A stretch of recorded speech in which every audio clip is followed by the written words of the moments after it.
오늘 이 시간 수업은요, 후레쉬를 이용한 주간 동조 촬영이라는 타이틀입니다. 이게 주간 동조라는 좀 말이 어려운 것 같은데요.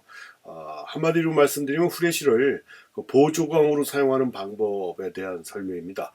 우리가 후레쉬를 주광, 메인라이트로 사용하는 방법에 대해서는 지난 시간에 알아봤죠. 그 가이드 넘버를 거리로 나눠주면 촬영 거리로 나눠주면 나온 값이 조리개 값이다. 그래서 그 조리개에 놓고 촬영하면 된다. 셔터 스피드는 어떻게 된다고 그랬죠? 포컬 프레임 셔터가 일반적이기 때문에 동조 타임이 정해져 있습니다. 그래서 그 동조 타임에 세팅을 하고 그 다음에 가이드 넘버를 거리로 나눈 값에 나온 값이 조리개 값이다. 그렇게 세팅을 하고 촬영하면 일반적으로 후레쉬가 주광선으로 주광으로서의 역할을 해준다라고 이렇게 말씀을 드렸고요.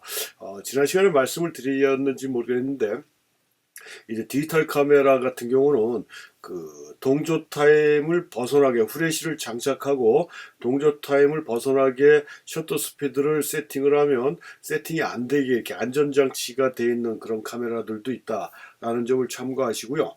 그런 자기 카메라의 그런 세부적인 사항들은 뭐 사용 설명서를 참고해가면서 세팅을 하시면 돼요. 근데 만약에 그렇게 안전장치가 없는 것들은 자기 카메라의 그 셔터 스피드가 그러니까 후레쉬 사용할 때 셔터 스피드가 몇인지를 확인을 하고 촬영을 해 주셔야 된다. 그래서 일반적으로 이 후레쉬를 사용할 수 있는 그 셔터가 별도로 체크가 되어 있다고 했어요. 뭐 번개 표시가 되어 있는 것도 있고 뭐 셔터 스피드에 또 옆에 무슨 번개라든가 필름 카메라 같은 경우를 얘기하면은 빨간 걸로 셔터 스피드를 표시한다든가 해서 후레쉬를 사용할 때의 동조 타임이 카메라마다 메이커마다 또는 그 모델마다 이렇게 적절하게 세팅할 수 있게 표시가 돼 있다라는 것을 참고로 말씀드리고 다시 한번 말씀드리지만 디지털 카메라에서는 그 셔터 스피드가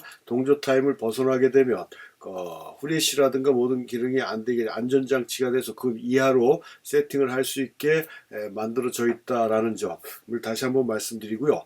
오늘 수업 그 주간 동조 촬영 다시 말씀드리면 후레쉬를 보조광으로 사용하는 방법에 대한 내용을 말씀드리겠습니다. 후레쉬를 보조광으로 사용해야 될 경우는 어떤 경우가 있을까요?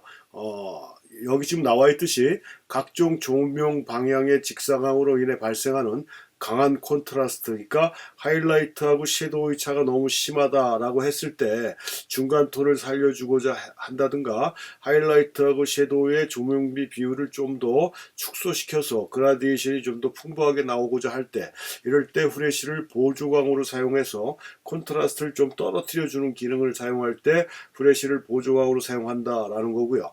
두 번째는 흐린 날이나 비 오는 날 기상 상태가 안 좋은 이런 상태에서 피사체가 적절한 콘트라스트 없이 플래트화 되는 걸 방지하고 색온도를 비 오는 날이라든가 흐린 날은 색온도가 높아서 약간 청색기가 돌아간다라고 했지 않습니까? 그래서 정상 컬러 바란스를 지원할 수 있도록 하기 위해서 후레쉬를 또 보조광으로 사용하는 경우도 있다라는 얘기입니다. 그래서 이런 경우에는 후레쉬를 그 보조광으로 어떻게 사용을 해줘야 되느냐 라는 또 질문이 나올 수가 있겠죠. 그러니까 결론부터 말씀드리면 후레쉬를 메인 라이트로 사용할 때 어떻게 한다고 그랬죠? 동조 타임의 셔터 스피드를 세팅해 놓고 가이드 넘버를 촬영 거리로 나눴을 때 나온 값이 그게 조리개 값이라고 그랬어요. 그럼 그 조리개 값인데 그 조리개 값을 가지고 노출을 뭘로 조절합니까? 셔터 스피드로 조절하는 거예요. 그러니까 동조 타임에 고정시키는 게 아니라 조리개 가이드 넘버로 나온 그 조리개 값을 가지고 그 조리개 값을 고정시켜 놓고 셔터 다이얼을 돌려서 우리가 수동으로 노출 맞출 때 어떻게 한다 그랬어요? 0.0 커서 막대기가 제로 포인트에 오게 해놓고 찍는 거라고 그랬잖아요. 그 방법을 이용하면 돼요.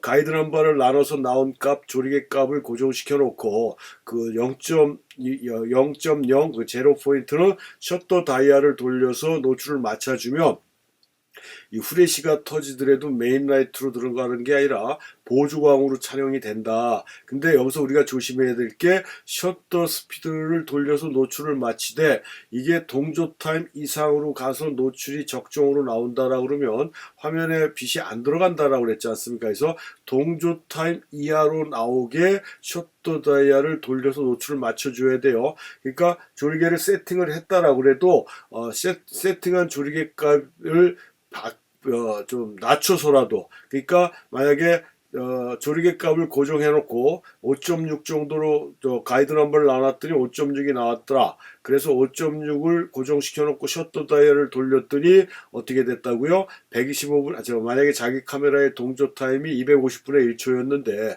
돌리다 보니까 500분의 1초에서 노출이 0.0 이 나왔다라고 했을 때는 동조 불량이 되기 때문에요.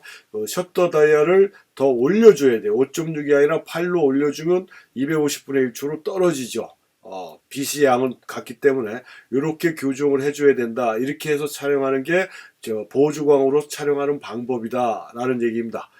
이해가 가셨는지 모르겠습니다. 다시 한번 정리해서 말씀드리면 후레쉬를 보조광으로 사용할 땐 가이드 넘버를 거리로 나눈 값이 자기 조리개 값이라고 그랬어요. 조리개 값을 설정해 놓고, 그러니까 조리개 우선식이라고 보면 됩니다.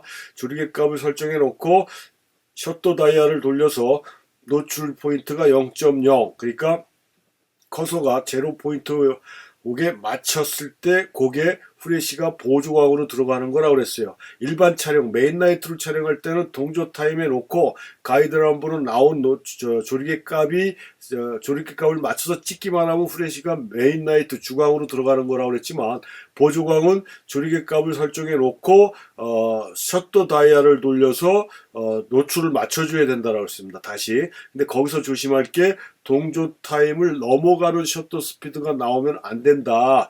그래서 그걸 조정을 해줘야 된다라는 설명을 해드린 겁니다. 이렇게 사용하는 게 후레쉬를 보조광으로 사용하는 건데, 그런 아까 지금 여기서 얘기한 이런 두 가지 방법의 보조광을 사용하는 이유도 있지만 이걸 좀 더 유용하게 쓸 수 있는 게 어떤 경우가 있냐면요.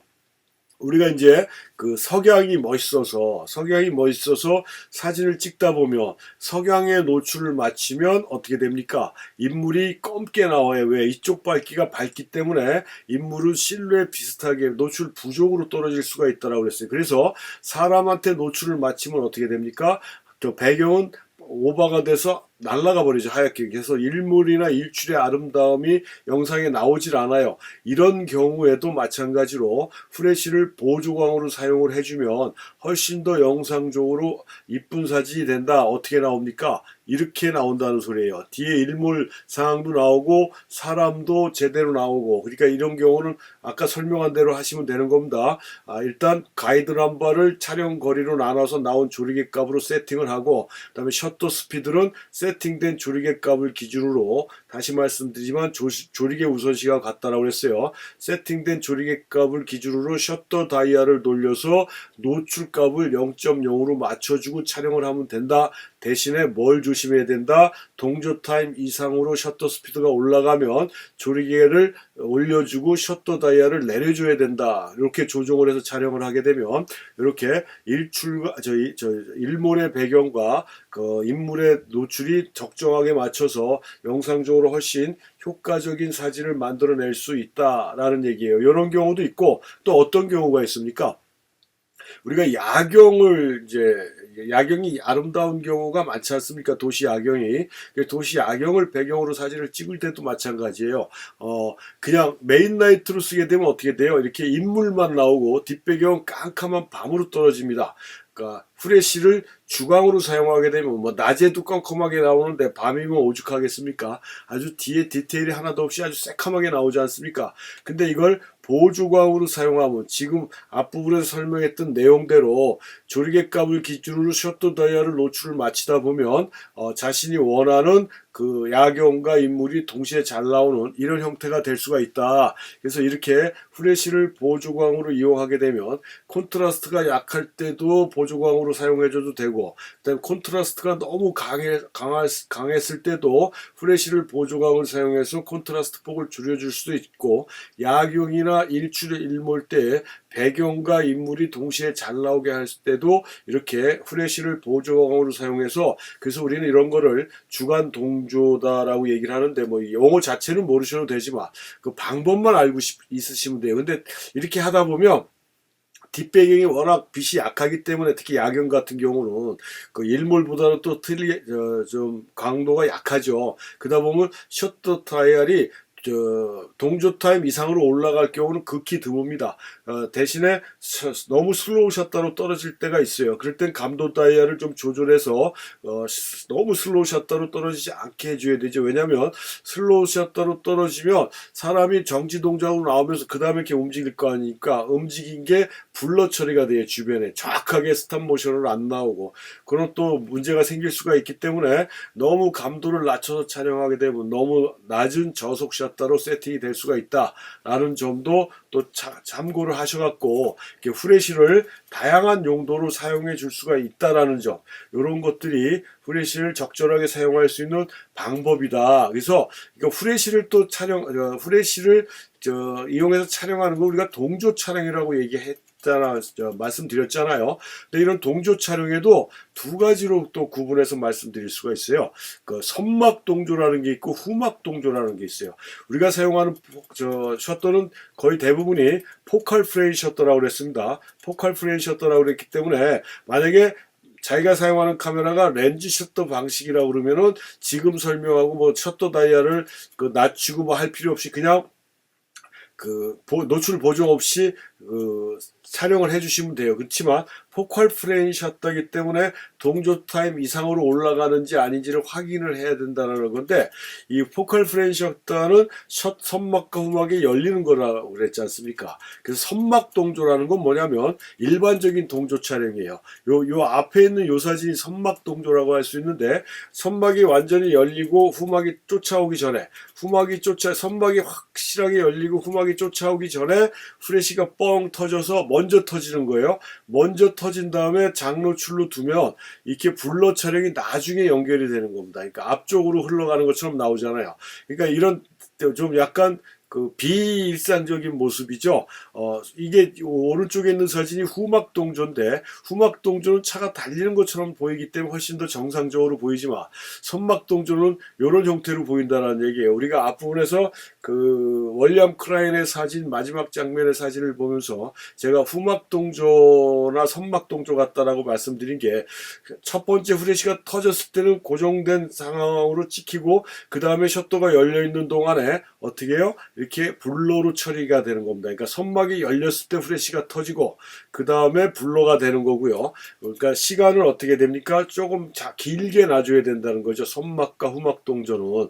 그러니까 약간의 장노출로 찍어줘야 되는, 그 다음에 스트로보를 사용을 삼각대를 사용해 줘야 되는 그런 촬영 방법이에요. 근데 모든 카메라에 있는 건 아니고 후막 동조 기능이 있는 카메라들이 있습니다. 그거는 아까도 말씀드렸듯이 일단 블러가 돼요. 셔터막이 완전히 열리고 후막이 닫히기 전에 후레쉬가 터지는 거예요. 그렇게 되면 블러가 진행된 다음에 마지막에 후레쉬가 터지기 때문에 이렇게 정지 동작으로 나오는 거예요. 선막은 반대라고 그랬죠. 선막이 완전히 열리고 시간이 길어지잖아요. 그러니까 장노출이기 때문에 선막이 탁 열렸을 때 후레쉬가 바로 터지는 겁니다. 그러고 나서 후막이 닫힐 때까지 블러 처리가 되는 게 선막 동조. 요거는 일반적인 카메라에 다 있는 건데, 후막 동조는 선막이 열리고 나서는 후막이 닫히기 전까지 후레쉬가 안 터지고 블러로 이어가다가 후막이 닫히기 전에 후레쉬가 터져서 이런 형태로 촬영이 되는 게 있어요. 그래서 자신의 카메라에 따라서 선막, 후막 동조가 되는 게 있고 선막 동조 촬영이 되는 게 있다. 그것도 여러분들의 그런 카메라 사용법을 참고하셔갖고 이용을 해주시면 뭐 이런 약간 블러와 스탑 모션을 동시에 이중 촬영과 같은 효과를 만들어낼 수 있는 이런 후레쉬로 또 이미지 효과를 만들어낼 수 있다라는 점을 뭐 그냥 촬영 팁이라고 할 수 있겠죠. 일단 한번 말씀을 드리는 거고요. 그 다음에 또 하나가 있는데 우리가 B셔터라는 게 있지 않습니까? B셔터. B셔터는 뭐라고 그랬어요? 장노출. 그러니까 우리가 일반적으로 사용하는 카메라의 장시간 노출은 보통 30초까지 돼 있는 게 가장 일반적이라고 그랬습니다. 후지에서 나오는 그 후지 미러리스 같은 경우는 1초까지 돼 있고 30초 이상 쓰려면 T셔터나 B셔터를 써줘야 되는데 일반적으로 다른 모델들은 보통 장노출이 30초까지 돼 있어요. 30초든 아니면 그 이상 사용하는 경우 30초보다 더 긴 장노출을 원할 때는 B셔터를 사용한다라고 그랬잖아요. 그 B셔터를 이용해서 좀 재밌는 사진을 찍을 수가 있는 게 B셔터는 어떻게 되는 겁니까? 셔터막을 열어놓고 자기가 정해진 시간이 지나면 다시 셔터를 닫아주는 그런 형태로 돼 있다라고 그랬잖아요. 그래서 이 B셔터를 이용해서 그 깜깜한 밤에 뭐 옥상이라든가 넓은 그 뭐라 그래 평야지대 그 벌판 이런데 근데 그럴 때 밤에 나가면 혼자 나가면 굉장히 좀 겁도 나는 그런 공간인데 아니면 스튜디오나 실내 공간에서 검은 천 배경에 저 카메라를 삼각대에 올려놓고 B셔터로 세팅을 한 다음에 그 셔터는 열려 있지 않습니까? 사람을 왼쪽에서 오른쪽으로 걸어가게 해서 걸어갈 때마다 후레쉬는 카메라에 연결할 필요 없이 후레쉬 그 테스트 버튼 있어요. 뻥뻥 터지는 거. 그걸 사람이 한 발짝 뛸 때마다 뻥뻥뻥 터뜨리면 걸어가는 장면이 중복 촬영이 돼요. 그래서 다중 노출 효과를 또 볼 수 있는 게 후레쉬 갖고 할 수 있는 재밌는 촬영 방법입니다. 그래서 왜 옥상이나 뻥 뚫린 공간에서 하라고 그러냐면 부닥쳐서 인물에만 빛이 부닥쳐서 이미지 센스의 이미지를 형성해야 되는 거지 다른 것까지 반사돼서 들어오면 상이 막 복잡해지잖아요. 그래서 검정천인 배경으로 하라는 것도 대상에 부닥친 빛만 들어오고 나머지 빛은 검은색이 흡수해버리니까 그런 2중, 3중, 4중의 효과를 만들어낼 수 있어요. 그러니까 이거는 다른 특별한 테크닉이 있는 게 아니고 카메라를 삼각대에 올려놓고 셔터를 B셔터로 열어놓은 상태에서 후레쉬를 손으로 들고 있으면서 상대방이 움직일 때마다 후레쉬만 한 번씩 터트려주면 돼요. 터트려주면 그 가로에서 세로 쪽으로 움직이면서 터트려주면 그 장면이 그 중복적으로 들어가서 재밌는 영상을 만들어낸다. 그러니까 뭐 좀 자기가 자기를 때리는 장면도 만들어낼 수 있고 한 게 후레쉬를 가지고 뭐 장난이라고도 얘기할 수 있지만 이런 재밌는 효과도 만들어낼 수 있다. 그래서 요거는 그냥 일반적인 촬영 팁을 설명해 드린다라고 볼 수 있는 거고요. 아무튼 후레쉬를 보조광으로 사용하면은 우리는 좀 더 다양한 사진적인 효과를 만들어낼 수 있다라는 점을 이해하셔가지고 오늘 배운 내용들을 잘 새겨 두셨다가 후레쉬를 갖고 촬영할 때 여러분들도 사용해 보시면 훨씬 더 영상적으로나 모든 게